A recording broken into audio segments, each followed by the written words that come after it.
right, so this is going to be another movie review. This one's called $2 Better, 1951.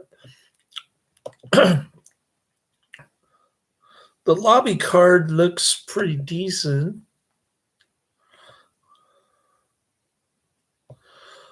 Oh, this is going to be another film noir. I'll give it 4 out of 5 stars. I thought it was pretty decent, but I've seen better film noir in my lifetime. I thought the ending was a big time disappointment, but they let the bad guy off the hook. The owner of the company let him get away with.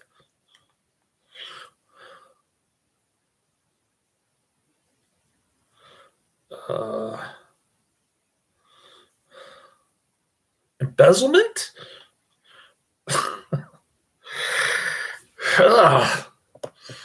This movie has a really slow buildup, but thankfully, when Mary Windsor, the great Mary Windsor from The Killing, arrives,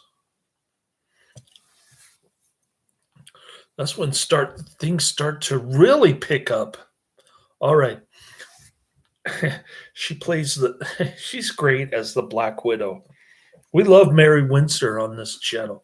$2 Better is a 1951 U.S. film noir crime film directed by Edward L. Kahn and starring Steve Brody, the great Marie Windsor, and John Litel. A middle-aged man places a $2 bet on a horse at the track, and he wins.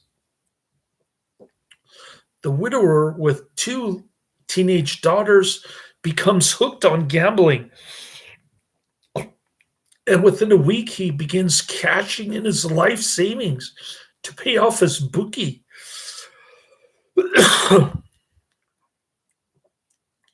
To make matters worse, he's being grifted for thousands of dollars by a beautiful con woman and her husband.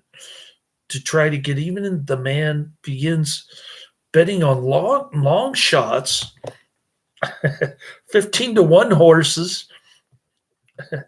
If you know anything about racetracks and horse betting, when I was a teenager, I used to jump the fence at not Golden Gate Fields, but the other track that got torn down.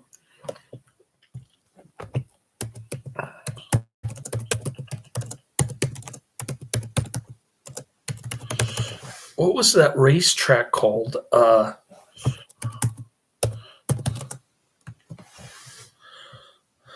It was called Bay Meadows. Bay Meadows was a horse racing track in San Mateo from 1934 until 2008.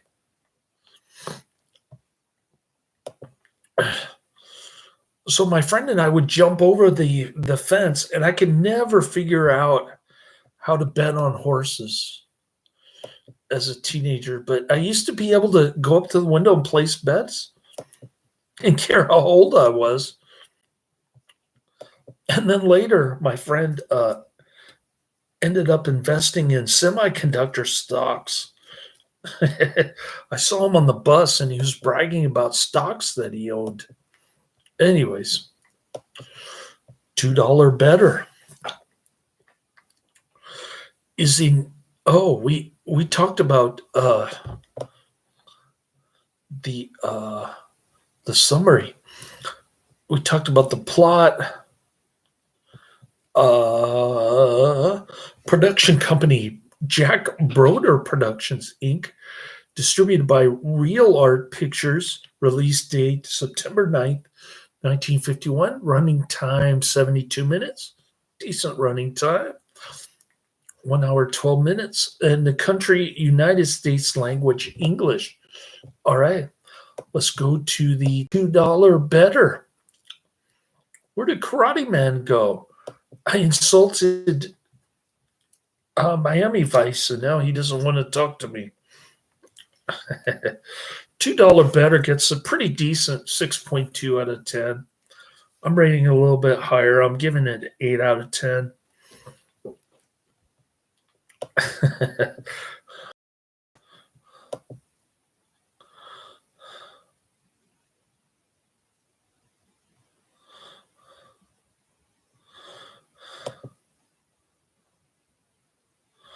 All right. Here's the movie poster. It says, "Don't be a sucker. The true story of a nice guy, taken but good. I bet, I won, I lost, I stole, I killed, I paid." Jack Broder Productions presents $2 Better, starring John Litel, Mary Windsor, and Steve Brody. Produced and directed by Edward L. Kahn. And this was a J&B Productions film noir. Like I said, the ending was super disappointing. This is $2 Better, 1951, 1 hour, 12 minutes. Gets a 6.2 out of 10 average rating on IMDb.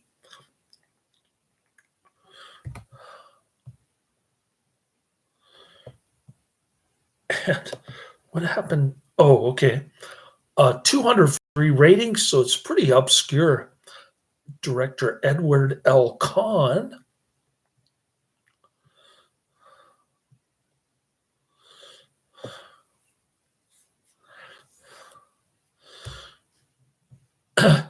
If you want to see a decent racetrack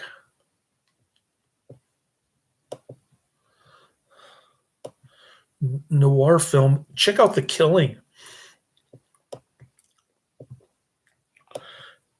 And I forgot to add all those Cuban rebel girls more like this, and Errol Flynn propaganda, Fidel Castro propaganda film.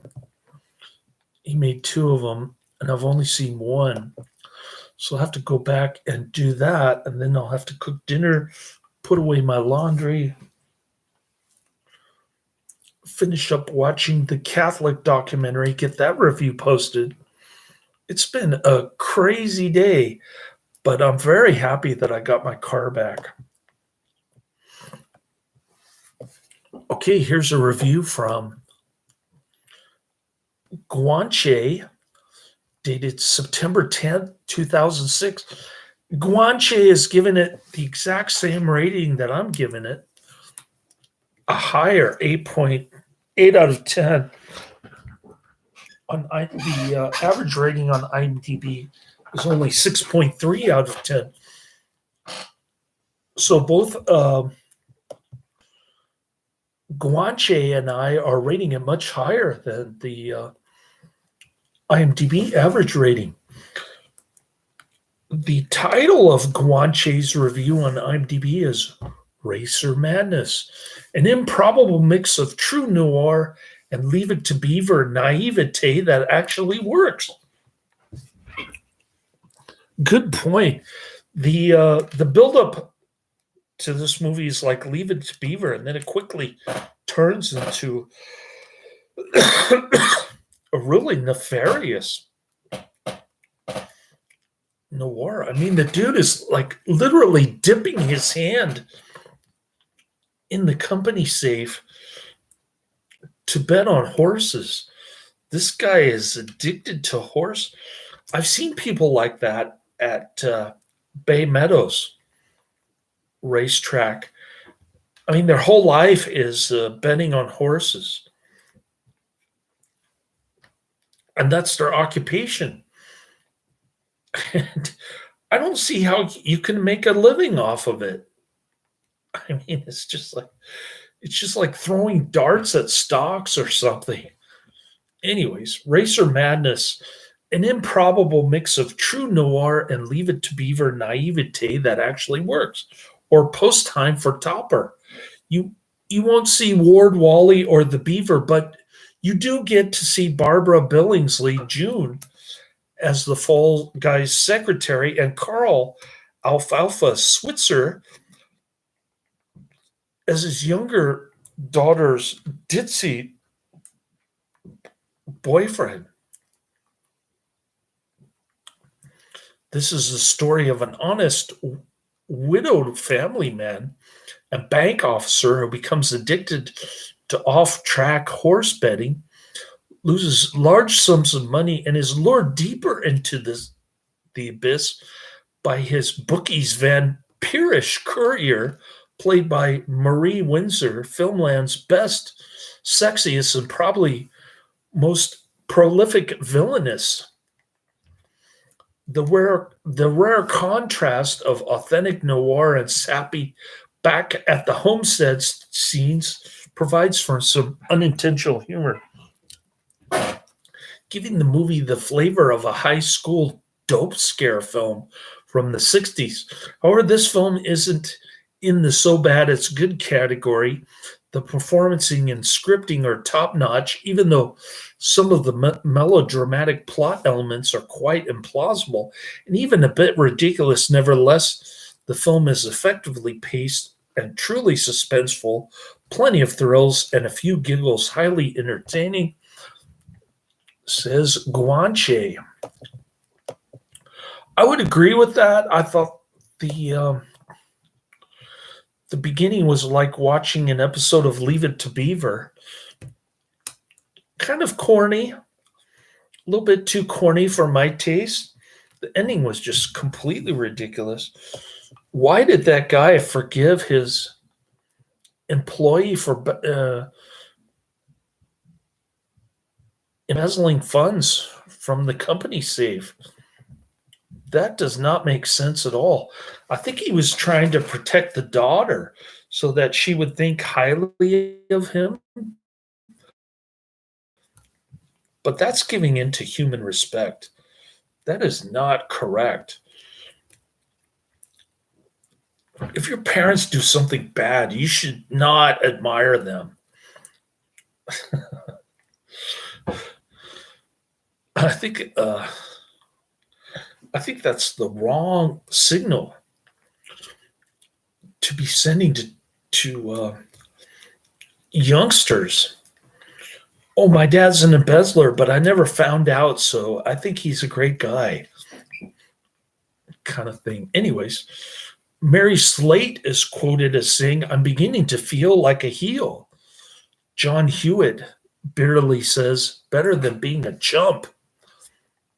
Soundtracks Querido, written by Gene Logan.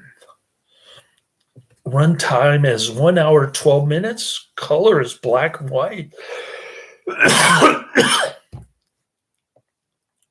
The aspect ratio is 1.37 to 1. More like this, The Amazing Mr. X, which is a great film noir. We love that flick. No Man's Woman, Lady Gangster, and Phone Call from a Stranger with Shelley Winters and Betty Davis.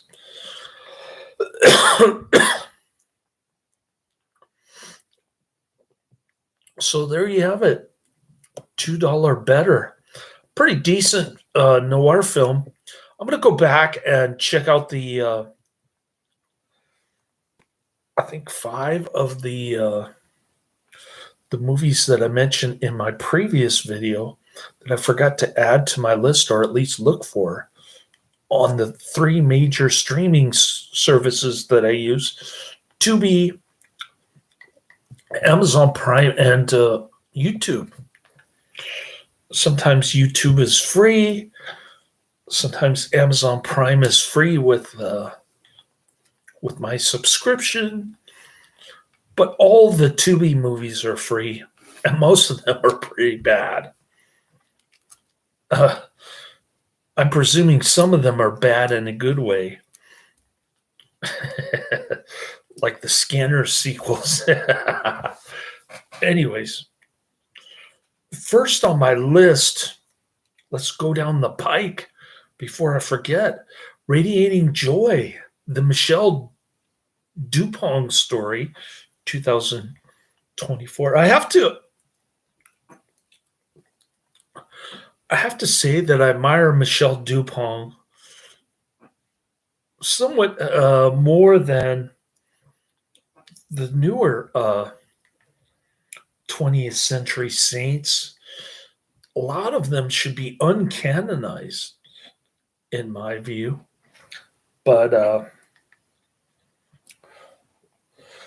guess Padre Pio and the Mexican boy, the Viva Cristo Rey, that kid, are the only two that really impressed me.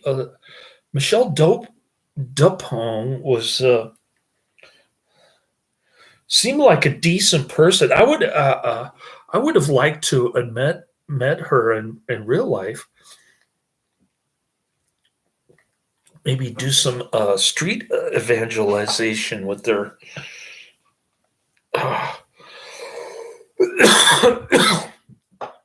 But she was kind of in the middle of the United States. I guess she started out in Colorado, then she ended up in Nebraska, and some of those other middle of U.S. states.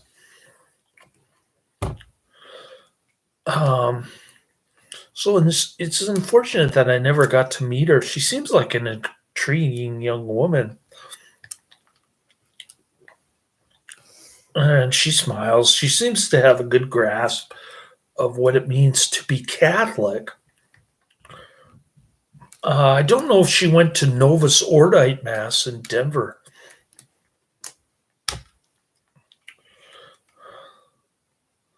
But I think she grew up in in some Idaho farm or something, way out in the boonies. Anyways, that's first on my list. I'll probably give it a 3 out of 5. I'm almost done watching it. Then next up on my list is On Deadly Ground, 1994. That's number 2 on my list. I'm not looking forward to that. And then number 3 is Santa and the Three Bears, 1970. Another Barry Mahon flick. I'm going to see if I can find some more Barry Mahon, but probably not. I'll try. Maybe I was looking at the wrong filmography when I was looking up Barry Mahon because I kept adding stuff that I've already reviewed on YouTube. And maybe some of the non-pornographic stuff of Barry Mahon.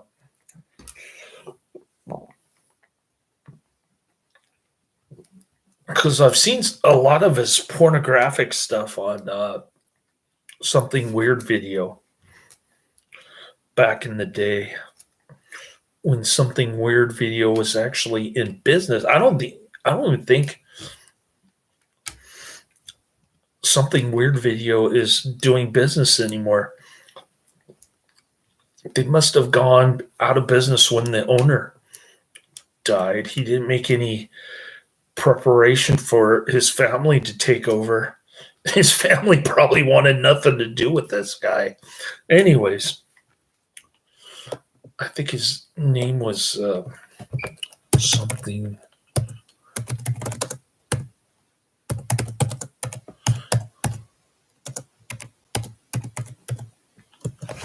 What was his name?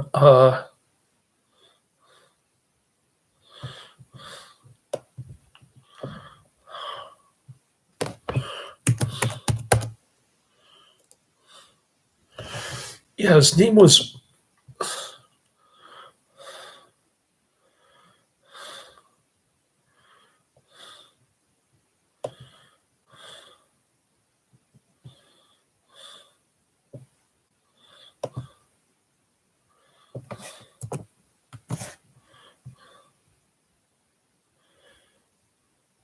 Mike Vrani, he died in 2014. And he founded Something Weird Video in 1990.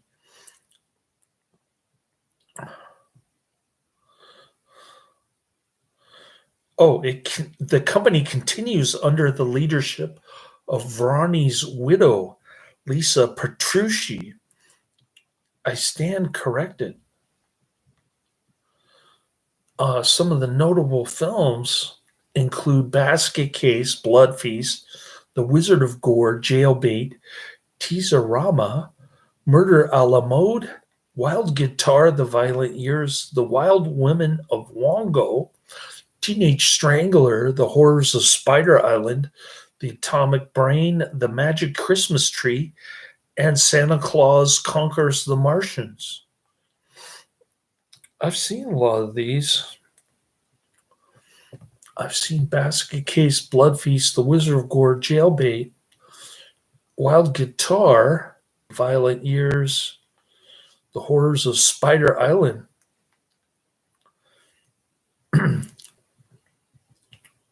And I have not seen Santa Claus Conquers the Martians, although my son has watched it. When he was a young kid, he watched it in at my cousin's mother's house. My uncle's ex-girlfriend, she lives up in Santa Rosa, where my son's confirmation sponsor lives. Terrence Collins. I think I had Terrence Collins in one of my videos, drinking the Rolling Rock beer. I think I'm going to have a Rolling Rock nightcap after I'm done with this very busy day, watching and reviewing 4 movies in one day. So I'm up to 5 this weekend, this Memorial Day weekend. I hope you're enjoying these videos. I got to go back now and check out Barry Mahon and Errol Flynn to see if I can add some of those movies to my list later.